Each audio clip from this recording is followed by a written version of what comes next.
Anies kuar-kuar, harga pangan mahal, sambil kasih janji manis. PDIP geram dan sebut Anies tak paham program Jokowi. 5 tahun pimpin DKI cuma bikin sengsara warga.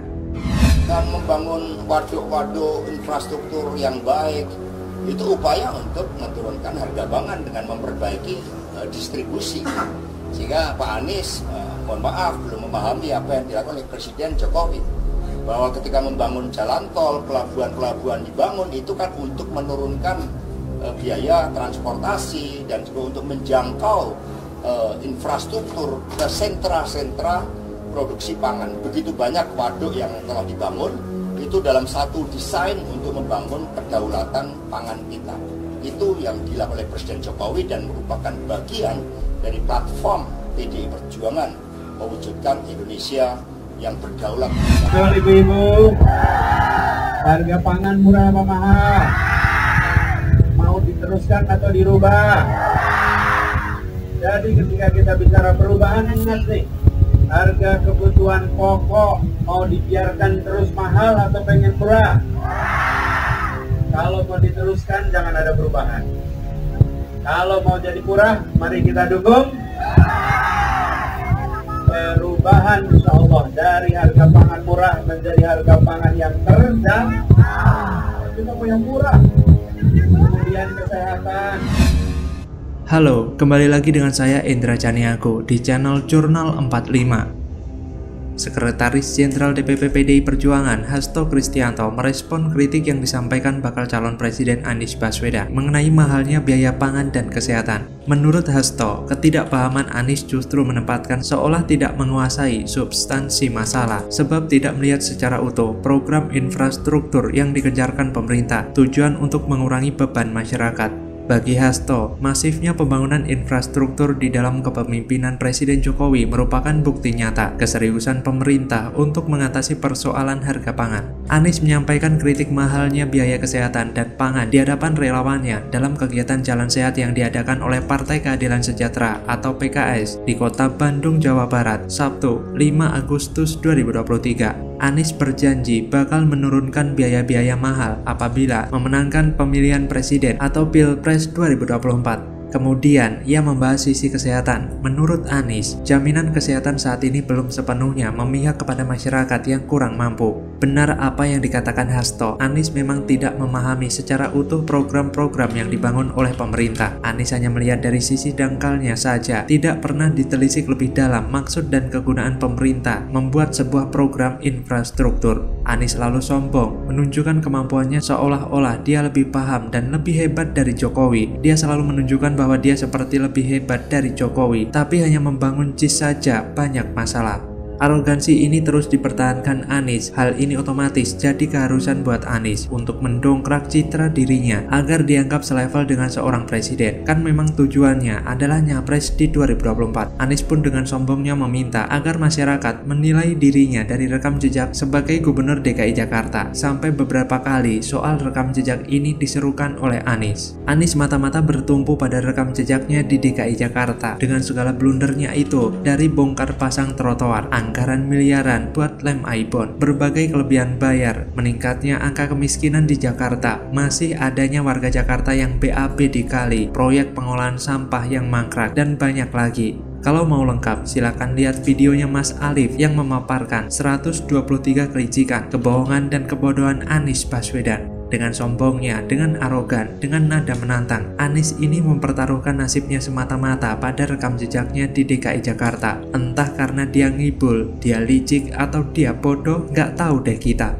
Mungkin strategi ini memang jadi keharusan buat orang yang hanya bisa melakukan pencitraan. Hanya pencitraan karena memang nggak bisa menunjukkan kinerja yang mumpuni. Atau memang sebuah kebodohan dan kecerobohan? Sadar nggak sih kalau itu bisa jadi perangkap buat dirinya sendiri yang bisa menjatuhkan Anies sampai ke dasar yang paling dalam, nyungsep sedalam-dalamnya. Lihat saja 5 tahun dia menjabat sebagai gubernur DKI Jakarta. Apakah dia fokus bangun manusia? Nggak ada. Bahkan ada data angka putus sekolah SD di DKI Jakarta adalah paling tinggi presentasenya. Ujung-ujungnya, Anies juga bangun benda mati. Yang paling megah itu JIS. Yang receh-receh, misalnya beautifikasi JPO biar dapat tempat selfie atau foto spot. Dia cuma fokus mempercantik di pusat-pusat kota yang memang sudah terlihat bagus. Sedangkan pinggiran hampir tidak tersentuh, agak keluar dikit dari pusat kota, sudah terlihat style Bangladesh. Makanya ada sindiran, Jalan Sudirman mirip Singapura, di belakangnya yaitu Tanjung Priok mirip Bangladesh.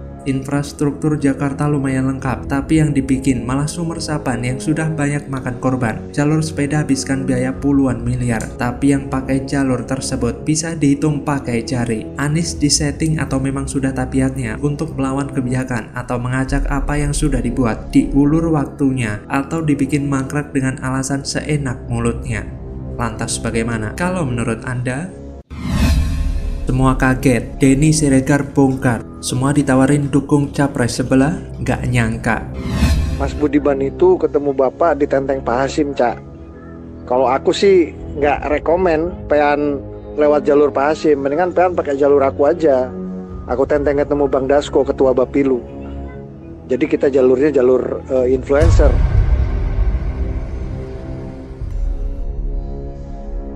Udah dengar video yang tadi? Kalau masuk ke seberang lewat jalur gembel politik Noel, duitnya dari Hasim. Kalau masuk lewat Permadi, duitnya dari Dasko. Siapa?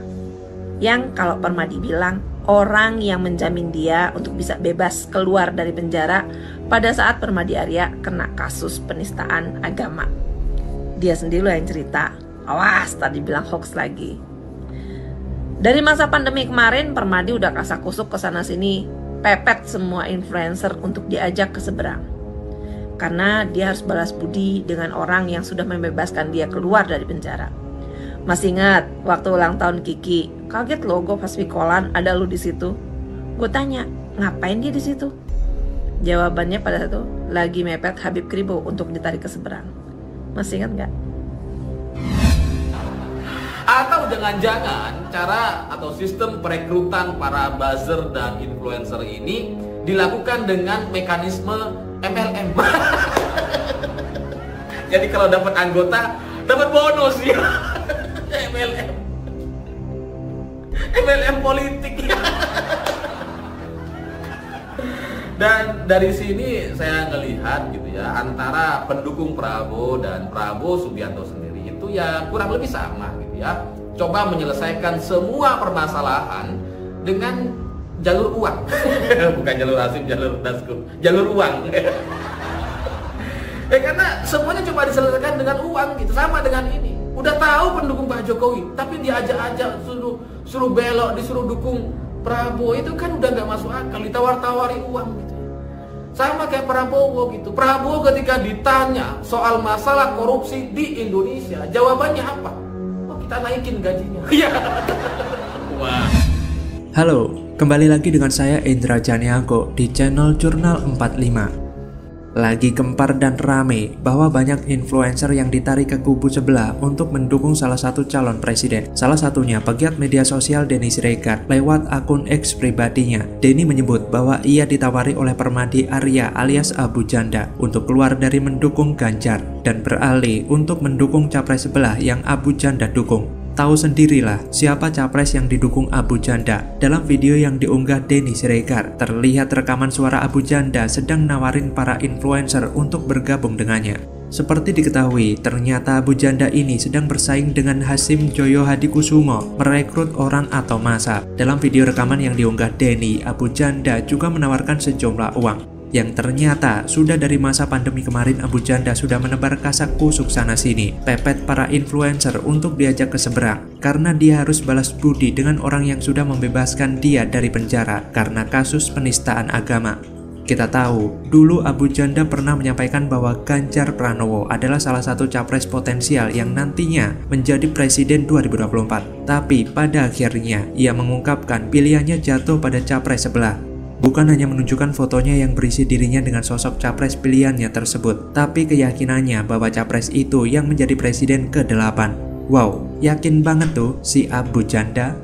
Keterangan yang memancing banyak reaksi saat ia begitu yakin capres itu akan jadi presiden ke-8. Ia menjadikan pernyataannya itu sebagai bahan taruhan. Cerita lebih gaulnya giveaway gitu dengan nominal 50 juta serta tertulis note jikalau tebakannya itu meleset. Mengundang gelak tawa bukan? Indonesia itu negara demokrasi di mana pesta 5 tahunan untuk memilih kepala negara menjadi hak setiap rakyatnya. Lembaga survei saja tidak berani mengeluarkan suara bahwa capres pilihan Abu Janda itu akan menang jika maju pilpres mendatang. Apalagi ini hanya asal nyebut aja. Kenapa nama capres sebelah yang Abu Janda yakini menjadi presiden 2024? Atas dasar apa pula dukungannya berlabuh pada capres itu? Berbagai pertanyaan mencuat dari bibir-bibir warganet. Di balik sikap Abu Janda yang loyal dengan capres sebelah itu pastinya karena cuan dong. Kalau bukan masalah duit, apalagi coba? Coba kita telusuri runtutan ceritanya.